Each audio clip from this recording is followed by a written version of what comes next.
Welcome back to the deep dive. It is February 23rd, 2026. And honestly, if you have been tracking the pre-market movers this morning, or even just trying to make sense of your news feed, you're probably scratching your head a bit. Yeah, I mean, confused is an understatement right now. Right, because we have this environment that feels incredibly chaotic. We've got a Supreme Court ruling that supposedly killed tariffs, yet import costs are somehow spiking anyway.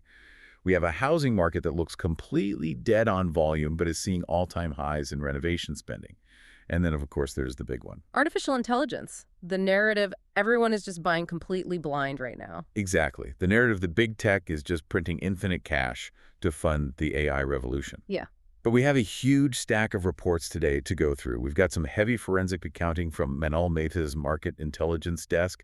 We've got deep dives from the Wall Street Journal, the New York Times, the Financial Times, plus some really niche scientific papers on the gut-brain axis and deep-sea mining. It is a massive stack today, and the theme connecting all of this is what Mehta calls triangulated reality, or what you could just call optical illusions. Optical illusions. I love that title for today's deep dive because whether it's Meta's balance sheet or this frozen housing market or even the legal loopholes hedge funds are exploiting to sue the government right now, nothing is actually doing what the headline says it's doing. No, it really isn't. When you look at an earnings release, everything looks pristine. But when you cross-reference the cash flow statement with the debt issuance and the tax filings, the reality is entirely different. So our mission today is to put on the X-ray specs for you.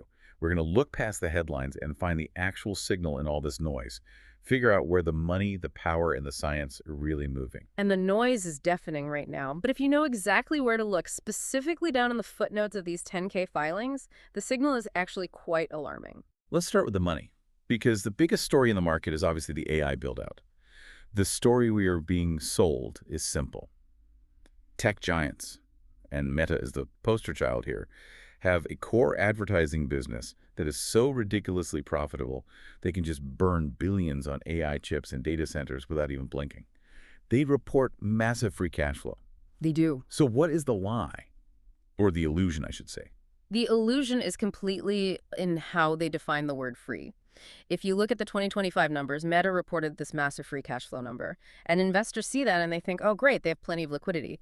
But the Manal Mehta report points out that 96% of that quote-unquote free cash was actually consumed by cash costs tied directly to stock-based compensation, SBC. Wait, hold on. I need to challenge that immediately because stock-based compensation is usually a non-cash expense. Right. You give an engineer a restricted stock unit, an RSU. No cash actually leaves the bank account. You are just printing equity.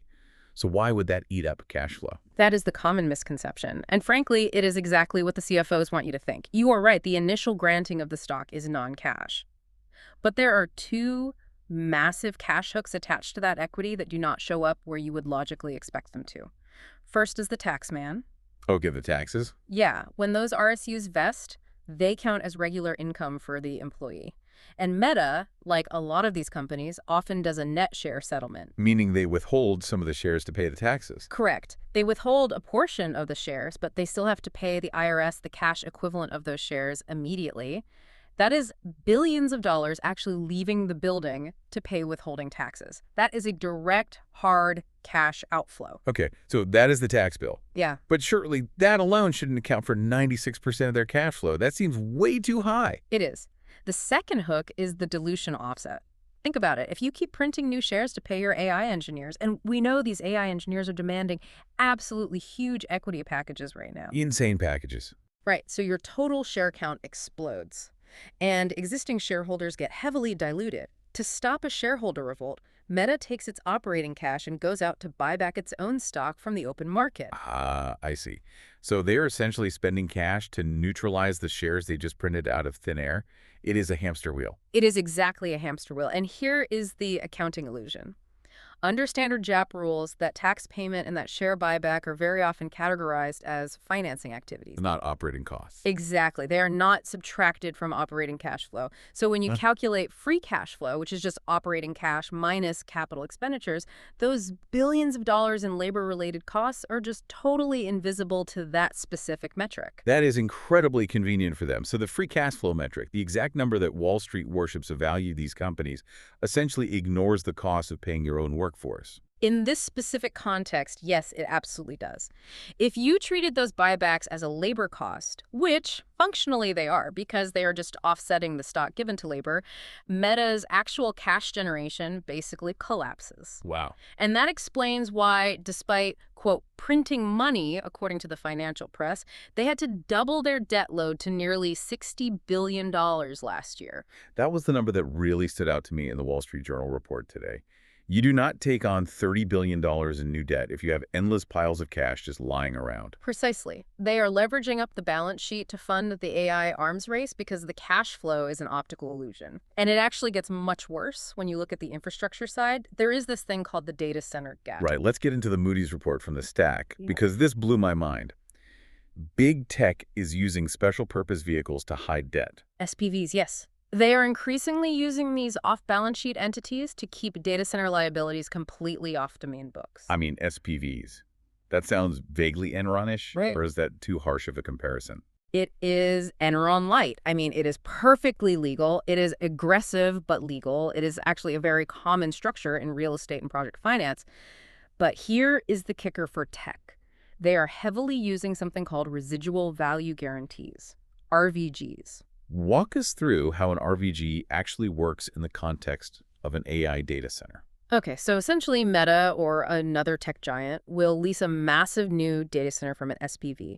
And they sign a contract promising that if they do not renew the lease at the end of the term, they will pay a huge lump sum to cover the residual value of the actual physical asset.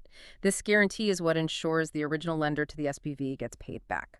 Right, so they are entirely on the hook for the money. If they walk away, they pay, so it is a debt obligation. Functionally, yes, it is debt. Right. Meta alone has about $28 billion in these RVG exposures right now, but because they argue to their auditors that paying it out is quote-unquote not probable, since obviously they plan to keep using the data center indefinitely. They just leave it off. Yeah, they don't have to book it as debt on the balance sheet. It is $28 billion in liabilities just floating out there in the ether, totally invisible to a standard algorithmic credit screening.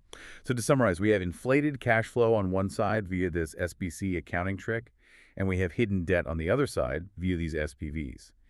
That feels like a deeply precarious position for the companies building the entire infrastructure of the future. It means the entire AI arms race is basically being funded on credit, and often high-interest credit at that. Yeah. And this trickles down. It brings us to the startup ecosystem feeding off all this. The WSJ had that really scathing report on dual-tier pricing in the private markets. For the private markets, this was specifically looking at companies like Serval and Aru, the new class of AI unicorns. Unicorns in heavy quotation marks. The fundraising tactic happening here borders on a scam. It is certainly Ponzi-adjacent in its mechanics. Here is how it works. Say you are a hot new AI startup. You desperately want a $5 billion valuation headline because you need that to attract top engineering talent and get good press. But the market is tight, and no rational investor actually wants to pay a price that high. Exactly. So how do you get the valuation without raising the real money? You structure a dual-tier round. The lead investor, say a massive venture capital firm, gets to buy the bulk of their shares at a massive discount, let's say $1 per share. Okay, $1 a share. But as part of the exact same deal, they agree to buy a tiny, tiny sliver of shares at $10 a share. Ah. And then the company puts out a massive press release saying, we just raised money at $10 a share. We are a unicorn. You nailed it. The $10 price becomes the official headline valuation. Yeah. And the VC firm gets to book a massive paper gain on their internal funds immediately because they mark all of their shares to that new $10 high price, even though they bought 99% of them at $1. It creates a completely fake valuation floor. Yes. It creates the optical illusion of immense value. It is just marketing disguised as high finance. And it tricks the employees who take equity instead of salary. It tricks the retail investors if they ever go public. And it tricks the public into thinking these companies are stable giants when they're actually incredibly fragile bubbles. Yeah, it's a really dangerous game they are playing. So big tech and Silicon Valley are trapped in this cycle of hidden leverage and fake valuations. But let's pivot. Let's look at the real economy, because the frozen nature of real assets right now is even more obvious. The stuck-in-place economy. Right. The Meta report calls it the stuck-in-place economy. It is the absolute standout data point from the consumer side of our stack today. The average age of a first-time homebuyer in the U.S. has just pushed past 40. 40 years old. That is a generational high. That is wild. But the illusion here is that because aggregate housing prices are so high, homeowners must be feeling incredibly rich. Paper rich, but totally cash poor. Precisely. Say you are sitting on a house that has appreciated 40% since 2020, but you have a 3% mortgage locked in. You literally cannot sell. Because if you sell, you have to take that equity and buy into a new house at a 7% rate. Right. You would lose half your actual buying power overnight just on the interest payments. So nobody sells. Inventory effectively goes to zero. So the housing ladder is just fundamentally broken. Nobody moves up, nobody moves down. Nobody moves anywhere, and that changes consumer consumption patterns on a really fundamental level. This is where we get into the long-short logic from the intelligence report, because if people are not moving, they are not buying new house things. New house things being like major appliances. Exactly. High-end durables. Whirlpool is the obvious short trade here. Their volume of high-margin sales dropped from 60% of their business down to 40%. Because you do not buy a new $3,000 smart fridge for a house you are desperately trying to leave but are stuck in. You buy that fridge when you finally move into the new dream place. Right. So what do you do instead? If you absolutely hate your kitchen, but you are financially trapped in the house, You buy lipstick. you buy lipstick. It is the lipstick effect applied directly to real estate. I love this concept. Yeah. Because historically, in a recession, women supposedly bought premium lipstick because they couldn't afford a new expensive dress. Right. Small luxury. Exactly. And in this housing freeze, you paint the walls, you refinish the old cabinets, you do minor cosmetic renovations. That is why the smart trade is going long on Sherwin-Williams. Paint is cheap. It is the lipstick on the pig of a house you can't sell. It makes you feel like you have a new home without committing financial suicide by taking on a 7% mortgage. It makes perfect economic sense. Whirlpool loses, Sherwin-Williams wins. It is the definitive stuck-in-place trade. And this stuck nature, this frozen reality, it extends to the biggest money of all, private equity. We have touched on this in previous deep dives, but the numbers are just getting scary now.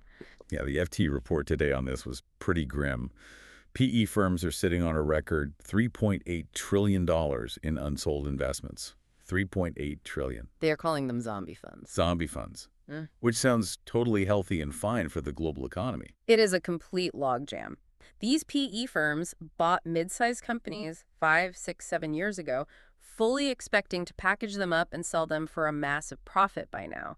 But with interest rates remaining high, nobody can afford the debt to buy those companies at the premium prices PE needs to show an exit. So they are just stuck holding them indefinitely. And if they cannot sell the portfolio companies, they cannot return cash to their own investors. And their investors are mostly pension funds, right? Yeah. Which means it is everyday retirement money that is locked up. Exactly. It is creating a severe liquidity crisis for the limited partners, the LPs. The FT notes that the industry is desperately turning to the secondary market now. They are selling their stakes in these zombie funds at a steep discount just to generate some kind of cash flow. Just to keep the lights on, basically. Yeah. It is the exact same theme as Mehta, honestly. They are trying to make a severe liquidity crisis look like business as usual. It really seems like everywhere we look, the official mechanism for how things are supposed to work is completely broken. So people are finding these bizarre backdoors to survive, which actually leads us perfectly to the total chaos in Washington and the courts right now. Oh, the tariff whiplash. This is a brilliant example of how legal chaos creates incredibly lucrative financial opportunities for a very specific type of player. This story is wild. For anyone who hasn't been following the docket, catch us up.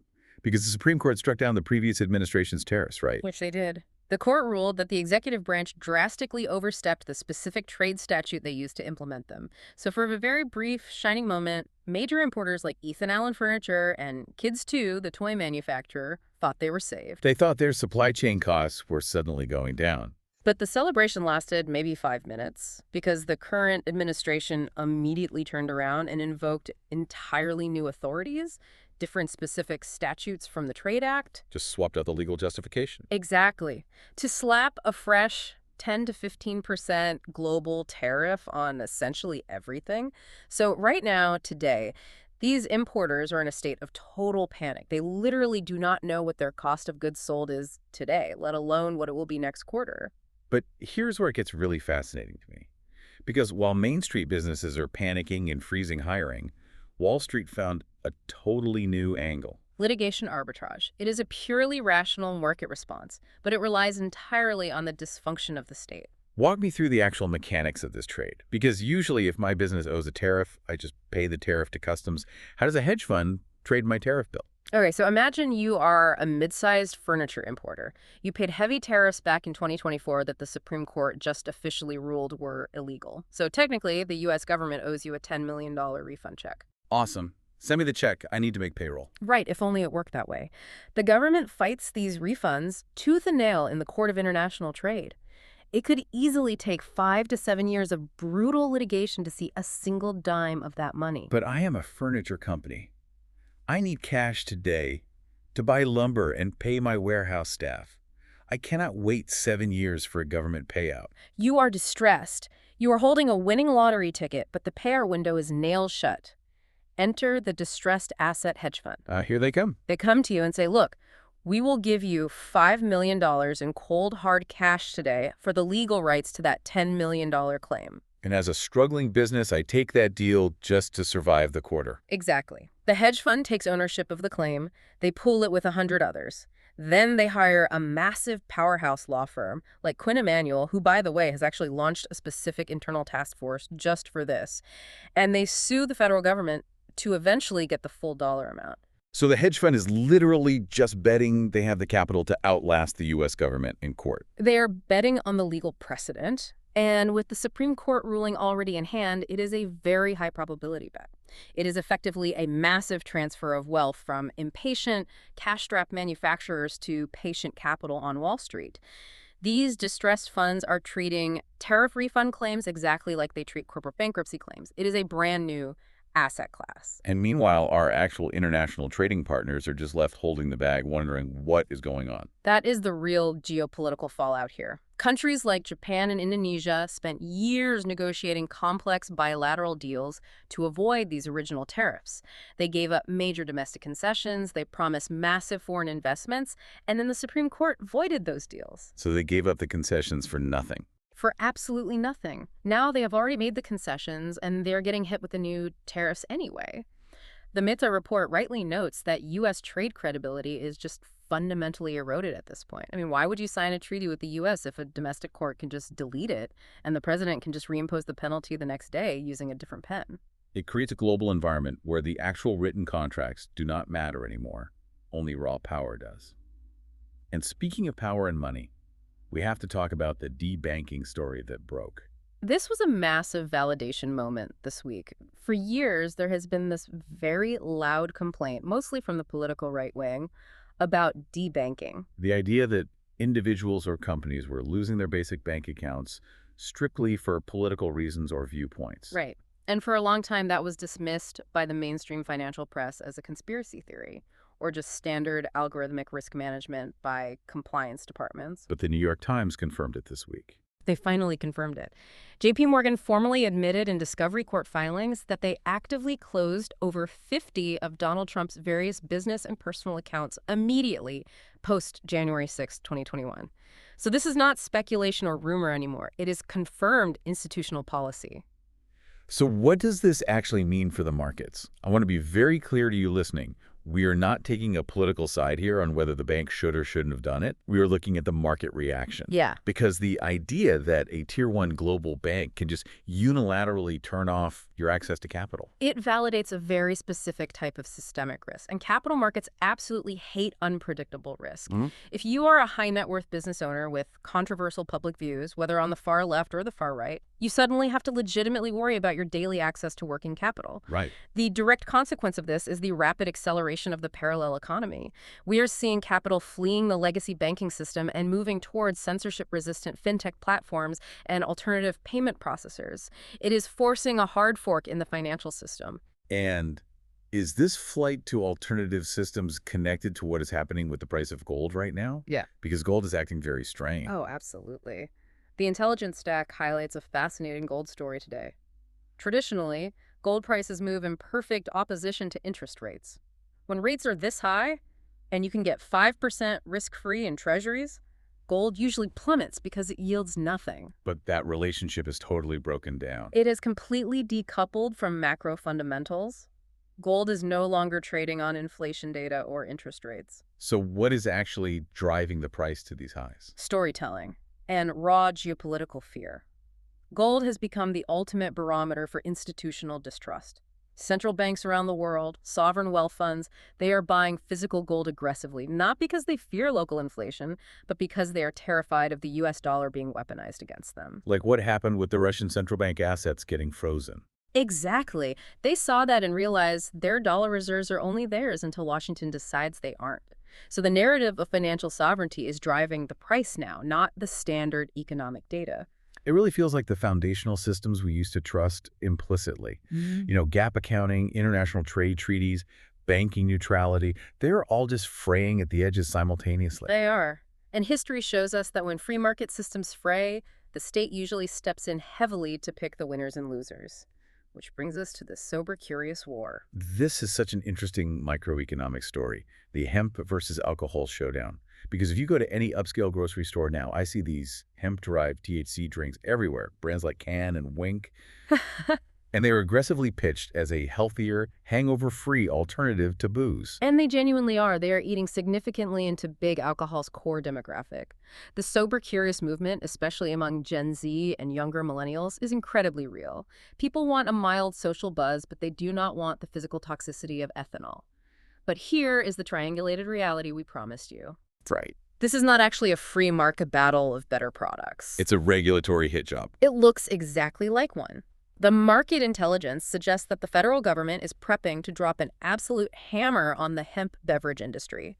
We are looking at either a blanket federal ban under the guise of child safety or a compliance framework so punishingly strict and expensive that these independent startup brands simply cannot survive it. And who stands to benefit the most from wiping out that entire category? Big alcohol, the legacy giants.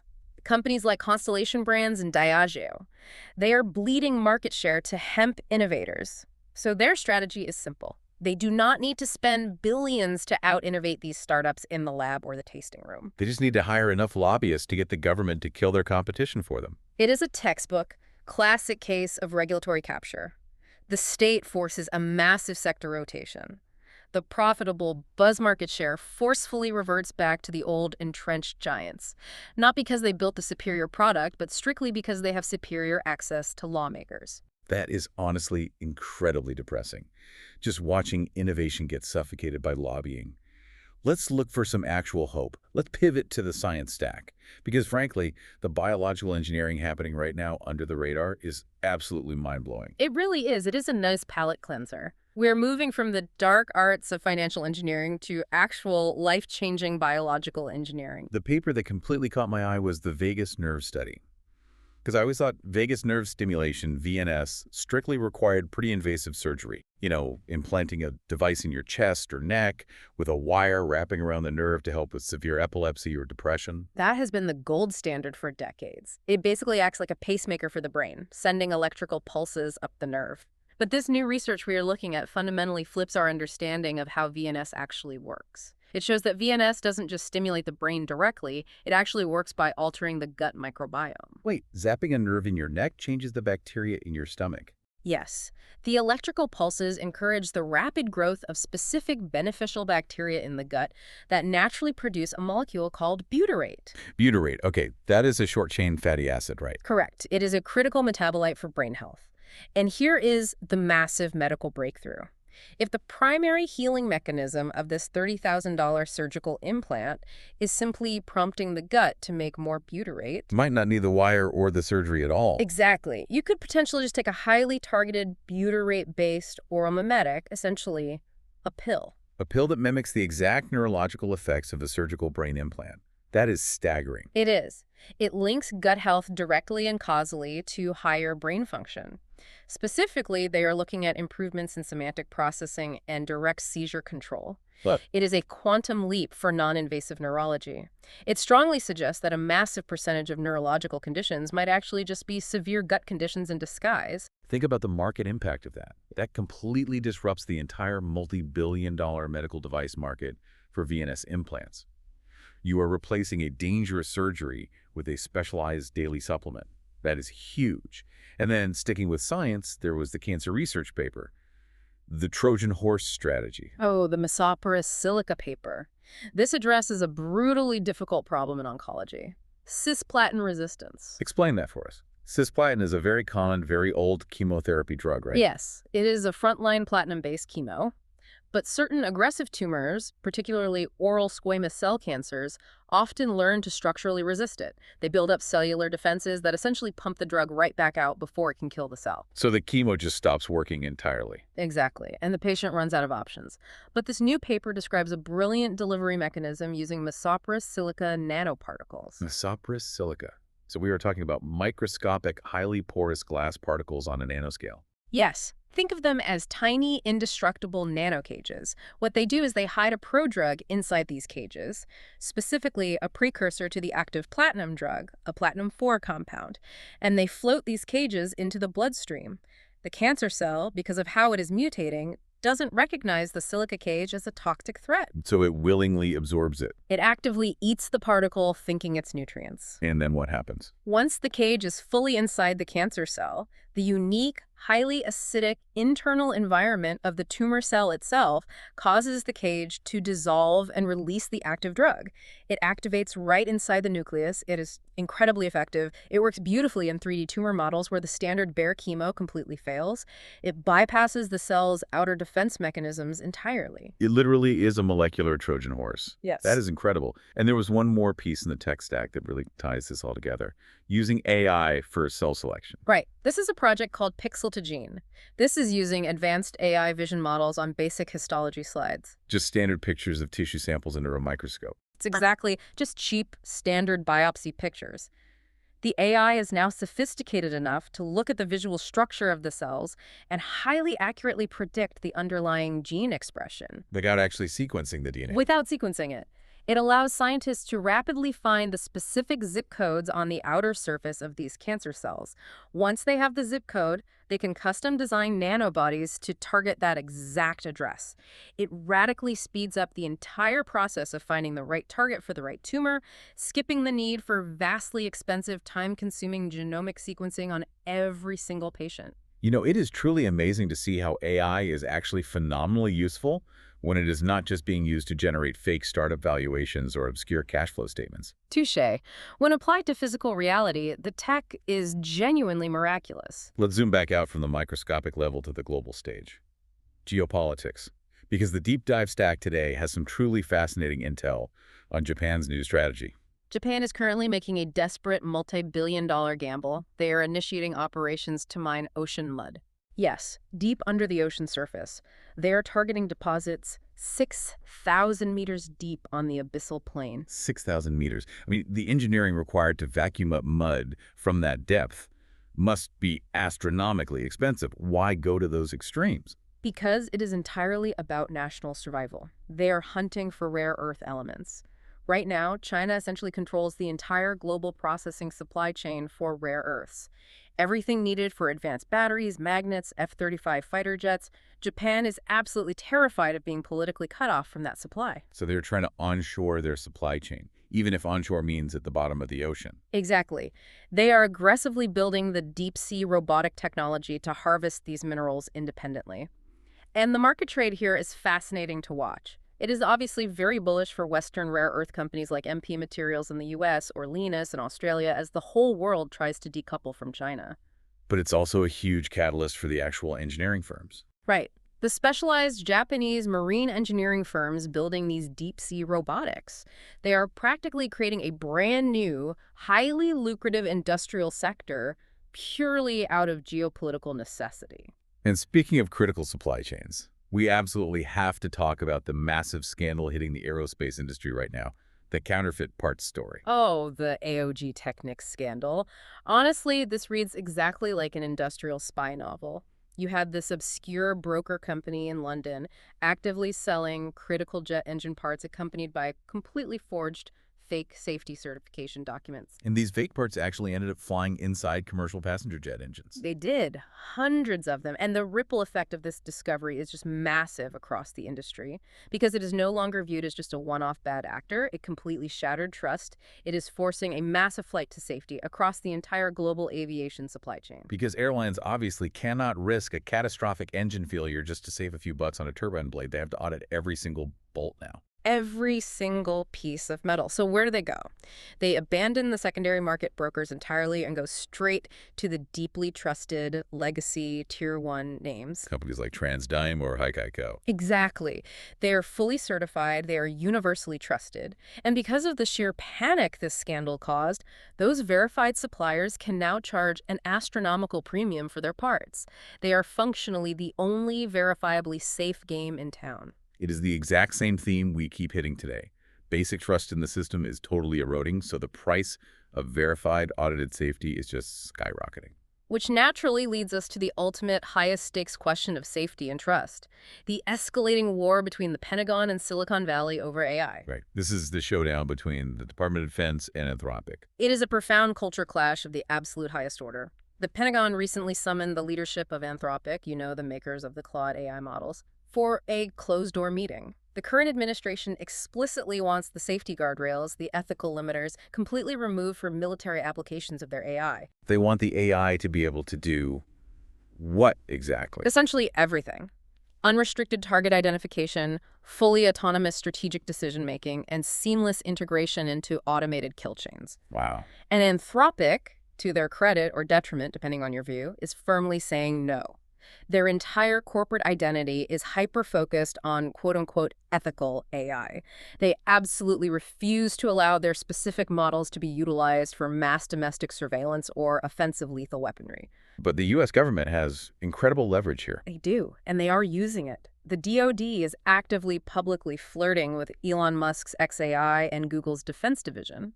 They are heavily implying to Anthropic, look, if you will not build this for us, we have infinite funding, and we will just go to the guys who will gladly take the check. It is the ultimate tension point, ethical AI versus national security AI. And historically speaking, when push comes to shove in Washington, D.C., the national security apparatus usually wins that fight. It almost always wins. So let's try to pull all these massive threads together. What does this all mean for the listener? We have covered a huge amount of ground today. If you zoom out and look at the entire macroeconomic picture we painted today, the central overriding theme is just illusion versus reality. Meta looks incredibly cash-rich, but it is heavily leveraged and hiding debt. The housing market looks highly stable on paper because prices are up, but functionally, it is completely frozen. Global trade policy looks like a total disaster zone. But for litigation finance firms, it is a generational arbitrage opportunity. And trendy hemp drinks look like a fun, booming new consumer market, but they are blindly walking straight into a fatal regulatory buzzsaw. We are living in an economy constructed almost entirely of optical illusions right now. The big headline numbers, GDP growth, stock market highs, corporate cash flow, they are all actively hiding deep structural rot or massive structural shifts. So what is the final provocative thought for our listener to walk away with today? What should they be chewing on as they look at their own portfolios this week? I really want them to think deeply about the productivity gap. We briefly mentioned the recent NBER survey earlier. Right, the National Bureau of Economic Research survey. The one that shockingly said 80% of U.S. companies are seeing literally zero measurable productivity gain from their AI investments. That is the exact one. Think about the profound disconnect there.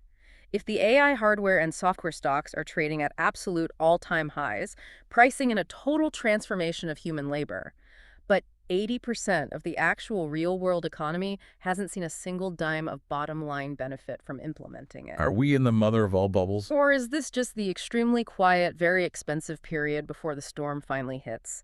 That massive glaring gap between the high-flying stock price in New York and the stagnant reality on the actual shop floor, that might be the single biggest and most dangerous optical illusion of them all. That is an incredibly sobering, terrifying thought to end on.